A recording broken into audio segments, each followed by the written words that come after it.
figured I should mention that I didn't really know how to make a TED Talk video, but I had a couple ideas and I used all of them. So it's bad. According to the political principles outlined in America's founding documents, specifically the principle of individual liberty, each person is born with freedom from arbitrary or unjustified restraint, as defined by the Bill of Rights Institute. Currently, education in the United States is almost entirely free from arbitrary or unjustified restraint. However, I believe there's more we can do to further break down the barriers to education for certain communities. One of such communities I wish to further assist through education is the deaf and hard of hearing community, and I think we can start here in my own state and county. The Kentucky School for the Deaf was the first state-sponsored school of its kind in the United States, opening in 1823. General Elias Barbie, a state senator whose daughter Lucy was hearing impaired, recognized the need to educate the deaf. In 1822, Governor John Adair signed into law an act to establish the Asylum for the Tuition of the Deaf and Dumb, which was later renamed the Kentucky School for the Deaf. It is evident that the education and accommodation for those hard of hearing is important to Kentucky, and I believe there is more we can do to further aid not only the deaf, but also those who wish to communicate with them more easily. I propose a program to make American Sign Language available in high school as a foreign language class option. Unlike other foreign languages, you don't have to be in a diverse congregation to chance upon a foreign language speaker. You can run into someone who speaks ASL in any environment, even the most mundane and uniform. Therefore, learning ASL is just as, if not more, important as learning a foreign language in high school. Adding such a class would be subject to the approval of the Fayette County Board of Education. Most likely of the current serving chair members of the board to support this class is District 4 Chairwoman Stephanie Ashman Spires. She is the past president of the PTA at Lexington Hearing and Speech Center, previously a member of the FCPS Special Needs Task Force, and a foster parent. Her experience shows she is sympathetic to those with disabilities such as impaired hearing, and that she also sees the effect of the board's decisions through her 3 daughters. Appealing this proposal to Miss Spires would be the most likely course of action to produce a result. Therefore, I have sent a letter to her sharing my idea. This class, like any language class such as French or Japanese, would teach the vocabulary and grammar necessary to communicate effectively in said language. Both deaf or hard of hearing people wishing to improve their sign language, and people who can hear fine but want to be able to communicate with deaf friends, family, or classmates could take this class. Students in this class would not only learn a new language, but would also be exposed to a unique teaching style as a result of ASL relying on symbols rather than words. It could be taught by a deaf or hard of hearing individual who is comfortable with ASL, or be taught by a hearing individual who is comfortable with ASL, or a collaboration of both. Additionally, allowing deaf or hard of hearing individuals to teach this class would open job opportunities for the deaf, people wanting to teach, and for people wanting to teach teachers how to teach ASL. These new job opportunities would be especially beneficial to the deaf and hard of hearing labor force. According to an article called Deaf People and Unemployment in the United States, 2016, in 2014, approximately 48% of deaf people were in the workforce as compared to 72% of hearing people. In addition, approximately 47% of deaf people were not part of the workforce, compared to only 23% of hearing people. This shows deaf people are more likely to be unemployed and struggle for jobs. With a widely available program for learning sign language, future employers would be more accepting of deaf workers because they are more likely to know how to communicate, since they have had access to learning the language during their education.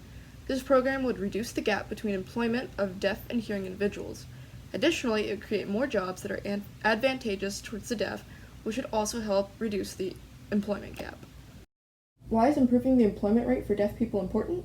Increasing employment rate and earnings for deaf employees will enable them to become productive and contributing citizens, which will translate into increased contributions to the overall economy in terms of additional taxes for the government and boost revenues for companies when deaf people make purchases of their goods or services.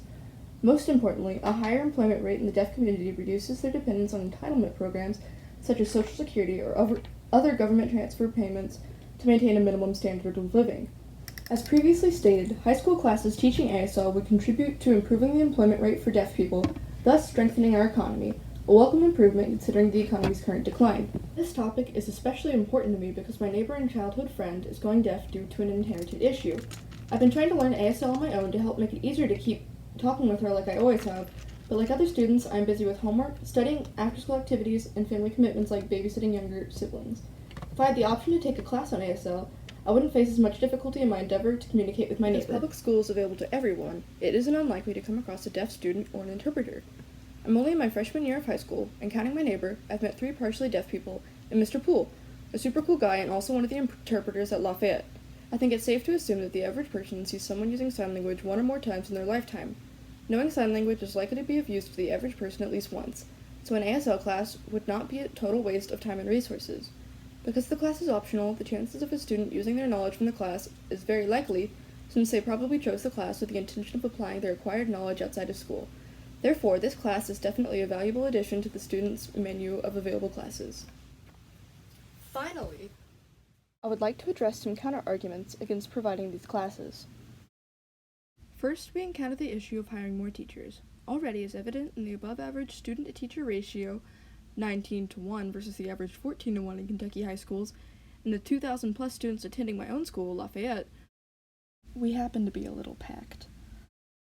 Lafayette has had to add a 5th lunch period, and teachers have had to share classrooms as a result of this surplus of students. Wouldn't adding yet another teacher just be an inconvenience?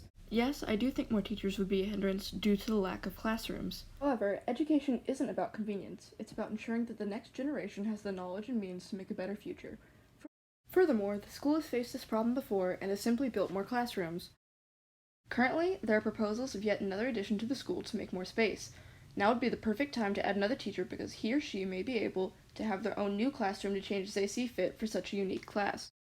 The second issue we encounter is the uniqueness of a sign language class for both the deaf and hearing.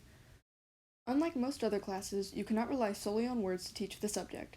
The teacher must be equipped to teach deaf students and hearing students at the same time, and he or she must be able to balance teaching vocally and visually in a non-confusing manner. This would be no easy job, therefore employing teachers for this role would be difficult. Though finding a suitable teacher would be challenging, I think this would benefit the students overall, because only certain people can teach this class, not just anyone educated in basic teaching. It takes a special kind of person to educate youth, and with such specific qualifications necessary for a class like this, you can trust that the teacher or teachers of this class are right for the job. I believe that the challenges presented by making ASL an option as a high school language class are not hard to overcome, and that in the long run this class would make it easier for deaf students to make friends and communicate with other students, for hearing students to assist fellow classmates that are hard of hearing, and for deaf individuals to integrate more conveniently into society. For me, my neighbor, and the current and future deaf or hard of hearing individuals of Fayette County, and by extension Kentucky, I implore both my school and the Fayette County Board of Education to consider creating a new language class option for American Sign Language. I appreciate you listening to my TED Talk, and thank you for wasting roughly 8 minutes of your life. Shout out to iMovie for rearranging and deleting random sections of my audio throughout my time working on this. It was a pain in the butt.